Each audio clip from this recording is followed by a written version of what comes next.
Do you want to improve at a quicker pace? Check out GITGUDRacing.com. I've coached hundreds of drivers, from real-life racers to sim enthusiasts, who experience rapid improvement after just one session. And while investing in top-notch hardware is great, imagine how much more you can elevate your experience by adding coaching to the mix. My methods are practical, aiming to break down complex concepts into easily digestible bits that are simple to understand. You can find reviews of the sessions I've conducted on the Fiverr link provided in the video description. Let's elevate your racing skills together. Now for the track guide. For turn 1, the reference for braking is the blue cone and the white line. You can use either of them, but the moment you're gonna be very close, like 5 meters before you hit the white line, you're gonna apply the brakes like right here. The cone is still in your line of sight, so you can use both of the references. What's important though about this corner is that it's a very long right-hander, so you really want to apex late and you want to get close to the curb. So instead of meeting the curb early, like around here, you want to meet it as late as you can, for example, like that. Whenever you barely see the curb anymore, that's when you touch it.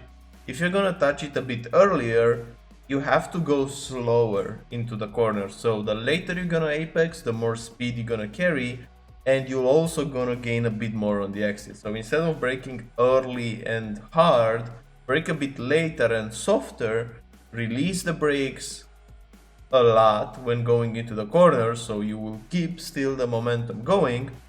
And whenever you get back to the curb, you're gonna get back on power. What's important though is that you will have to modulate a bit on the upper part, like I'm doing here in the 83%. Then I'm going back to 100, because in this corner you have a bit of grip on the inside, like right here. It's a bit cambered, this corner, not that much, but it still is. So there's some grip available around this part and you can easily put the power down.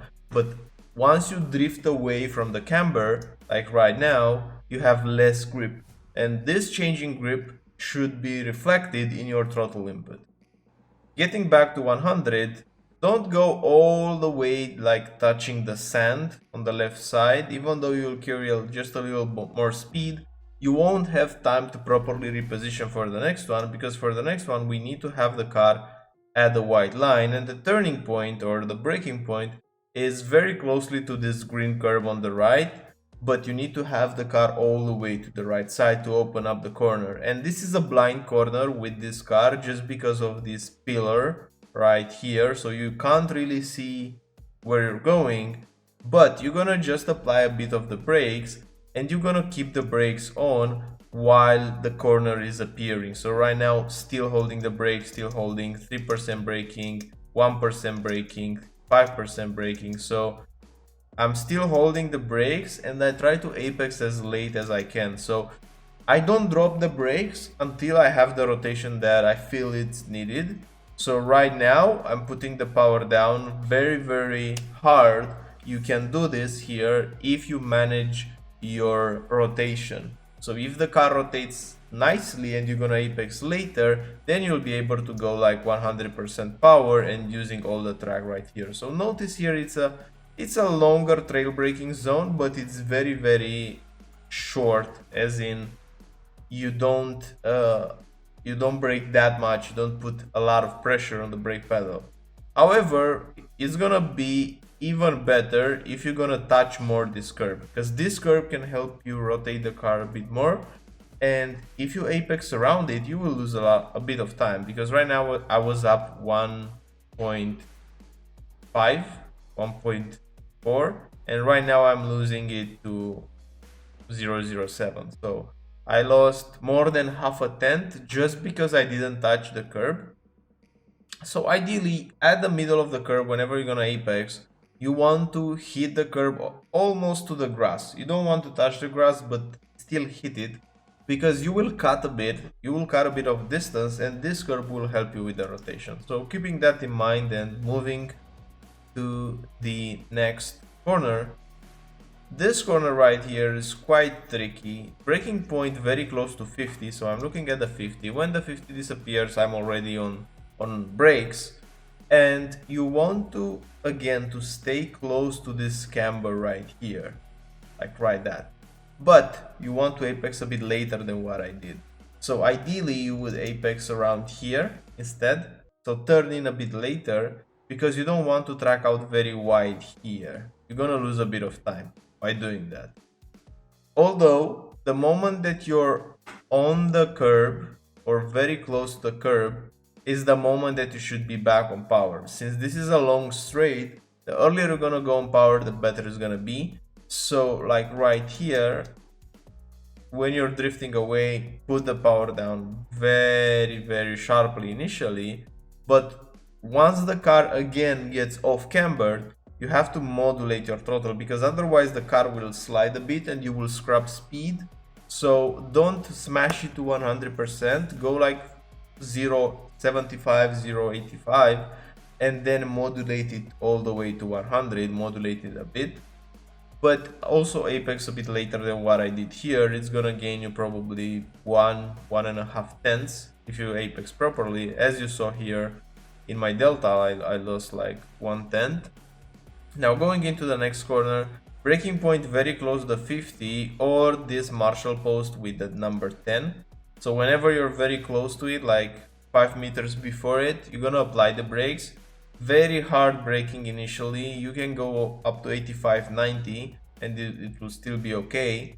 Now trailing into this corner, again, very important to apex late, because you want to be close to the right side on the exit. You don't want to track out wide.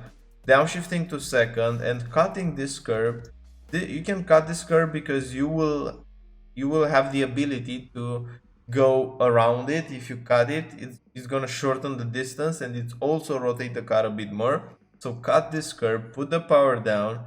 Again, you have to modulate the power here. You can't smash it to 100 because you're turning with such a big turning angle from your steering wheel. Like right now, it's more than 90 degrees. And if you're gonna have this combination of a lot of steering plus a very harsh throttle application, the car is gonna slide on the rears a bit, and it will make the next corner more difficult because of the tire temps, because the car will be unsettled and there's not enough time to properly reset the car, so to speak. So you will carry the downside of abusing the tires in the next corner very harshly. Repositioning to this grass here, to the white line, and the turning point for this corner, again, it is very tricky, since again it's a blind corner, exactly like the second corner of the track. So what I'm doing here is, like, the moment that I arrive to the right side, it's the moment that I already turned back. So you don't have time you shouldn't have time in between to go straight. That's the timing that I found it works for this corner, and that's the breaking point, so to speak, or the turning point. So the moment that you're able to bring the car all the way to the right, then you'll immediately turn and brake, and then use this curve like this. So this is what I found that works for me. However, if you're gonna track out a bit wider than the middle of the track like I'm right now, if you're all the way to the left, you won't have time to properly bring the car to the right and still brake and turn at that same time, because the timing is gonna be different. So you need to find a rhythm that works for you, and I suggest using as a braking point the moment that you reach the white line. That's gonna be very consistent, provided that you're also consistent in the previous corner. If not, you will have to slightly adjust. Like, for example, if you're very close to the right side instead, you will have to brake a bit later and turn a bit later. But if you're in the center of the track, it's the moment that you bring the car all the way to the right, turning and braking, just a slight brake, like 10%, dropping the brakes, and now use this curb to hook the car. So you really want to use the curb. Notice here that don't brake a lot, it's like a very light braking, but immediately putting the power down, because we're going downhill and there's more grip, like the car compresses, the suspension compresses, and whenever you go from uphill to downhill, there's a lot of available grip, and you should almost smash the throttle pedal because you're gonna be able to do it. Now for this next corner, very important to use all the track. Like right now I'm almost aligned to this grass right here, and the moment that this curb here on the right ends, that's the moment when I brake and turn. However, you want to cut more than what I did here with this curb. You can cut a bit more and you will gain like 1/10 more in this corner, or maybe not 1/10 but half a tenth for sure, if you're gonna cut this curb to the grass. If you're gonna put a tire to the grass on it, you're gonna gain more. Braking very slightly again, so look at this input. You don't want to brake like give it like 30, 40, 45% braking into these corners. You really want to use the brakes to rotate the car, not to slow the car down. So using the car momentum and making sure the minimum speed is staying up by braking the least amount possible, just to turn the car, just to keep the speed rolling forward.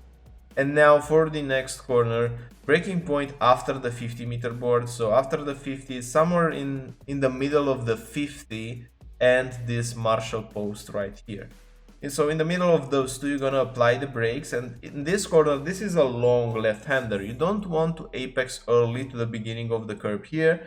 Instead, you want to apex very, very late and shoot the car deeper into the corner and then cut it back. So again, you don't want to slow the car down on entry too much. Instead, you want to go in a bit hotter and manage that speed with the trail brake in the corner. So right now picking hard because I have a lot of speed, but then quickly dropping. Like right now I have 20% braking, and with this trail brake I'm managing the speed into the corner very closely to this curb. You can even cut it, then putting the power down and bringing all the way to the left side. And again, like that previous corner, that blind corner in which the only reference was the moment that we bring the car to the edge of the track to turn in, again, that's gonna be the exact same thing into this corner. The moment I bring in the car here is the moment that I already start to turn right. So I turned left, okay, it's all the way to the white line, then turning right immediately and then applying the brakes. Don't brake first and then turn and then brake, so that you're already going to that direction and the brakes will shift the weight in such a way that will amplify the rotation from the steering wheel. So slightly braking like 1% now, and again putting the power down so I can cut this curve. This is what I meant in the previous corners as well. You can cut those curves like I did here, and look how much time you're gonna find if you're gonna shorten the distance. So in these low speed corners, if you're gonna make advantage and if you're gonna take advantage of the fact that traveling a longer distance is gonna yield more lap time, look what's happening here. So I was gaining, so it was 0.15, and then I cut here a lot, and then it's 0.4. A lot of time gained under this cutting of the curb. Now for this corner, you really want to again cut as much as you can, almost put the curb in the middle of the car, and while you're at it you have to do a small lift. So giving it a small lift, but very important, don't drop it to 0. So this is gonna be your benchmark in this corner, how much you can hold the throttle without dropping it to 0. And for the last corner, make sure you're all the way to the sand here, and at the end of the green curve on the left side, like at the end of this green right here, you can apply the brakes and downshifting to third. Again, you want to apex late, so apexing in the middle of the curve and then putting the power down. You're gonna modulate a bit the throttle, so you're gonna make sure you're using all the track. But in short, that's a track guide of Okayama with the GT4 M4. I hope you have a great week ahead, and I'll see you on the next one. Bye bye.